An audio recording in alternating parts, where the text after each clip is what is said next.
Now, if you're relatively new to the channel, to the live stream, etc., you might not have seen me wearing a hat before, but I'm wearing a hat before, and I announced at the start of the year that I wear hats now, and then for quite a while I would just either forget to wear it, or I would wear it and take it off when I got to the studio, and I would hang it on the coat hook. But I'm wearing a mask today. I'm not wearing a mask today. I'm wearing a hat today. There we go, 550 subscribers.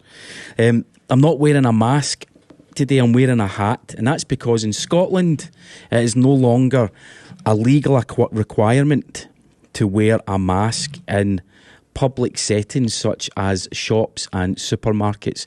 And when you walk into a bar or restaurant and you walk to your seat, or you're on public transport, it is still a legal requirement. I believe it's still legal, as in it's a law, that you have to wear them in medical establishments, so it's your GP or care homes or hospitals. I think that's the case. What has been a law since June 2020 is now no longer a law, it is now guidance. That happened today, the 18th of April 2022, not yesterday, as the defenders of the Nicola Sturgeon realm would have you believe, because she was videoed in a barber shop yesterday not wearing a mask, and the apologists have been out in force to claim that no, mask wearing is guidance only. Yesterday it wasn't. Yesterday it was the law. And I had a look on Twitter at a couple of things to do with it, and it's incredible the logical hoops ideologues are prepared to jump through to defend the hierarchy of the ideology. Unbelievable. But COVID is not really much of a fucking thing anymore, really.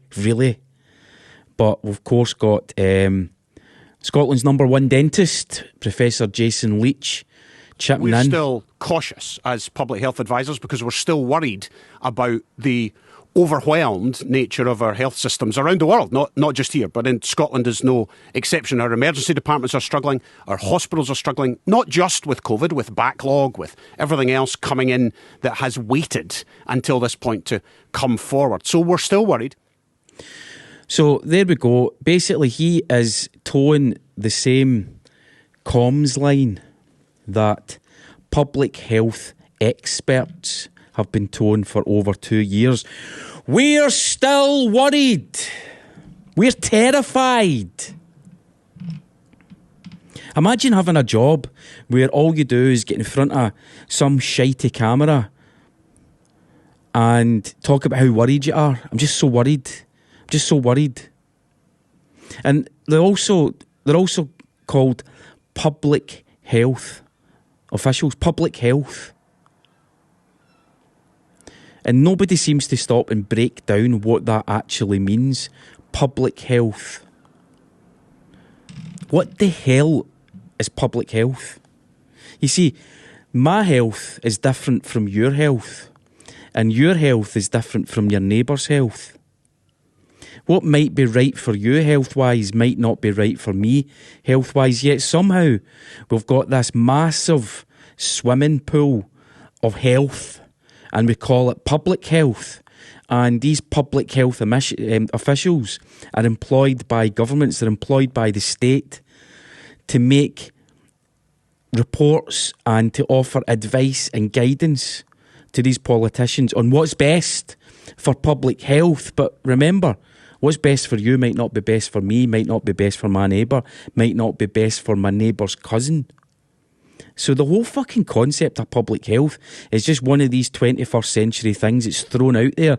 And we just, okay, Jason's a public health official and he's worried because of the state of the hospital. So should I keep wearing a mask? I mean, I don't know. What does Jason think? Jason's a fucking dentist. Right back at the start of the COVID thing in Scotland, the chief clinical director of Scotland was a gynaecologist, and she got the sack because she was busted visiting their family holiday home when we were told based on her guidance to the Scottish Government, we weren't to leave our house apart from a very limited number of acceptable government-sanctioned reasons. So the gynaecologist got the boot, and then they brought in some other guy, and I can't mind what he is. He wasn't an epidemiologist. He wasn't a virologist. He wasn't an expert in infectious disease. And then, of course, you've got Jason Leitch. And in the stream way back, I jumped into his background. I mean, he's a dentist, right? He's a dentist, but now he's been rebranded as Professor Jason Leitch, public health expert / official. And he was never tired of being on the TV and being on the radio and doing radio ads, scaring the public in Scotland into complying with the SNP government mandates.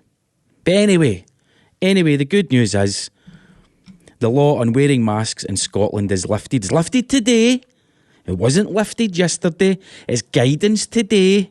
It wasn't guidance yesterday when Nicola Sturgeon was spotted in the barber shop without a mask on. Of course, her PR folk are spinning the fuck out of that. Yeah, it was only just for a couple of seconds. Oh, so it's okay to break the law just for a couple of seconds? I'm going to break the speed limit just for a couple of seconds. I'm not going to wear my seatbelt just for a couple of seconds. That's okay. People in Scotland are no longer legally required to wear face coverings in indoor crowded places like shops and restaurants or on public transport. However, and this is the key word when it comes to public health, however, the Scottish Government and health experts are still strongly advising people to continue wearing masks voluntarily. Right, okay, fuck off.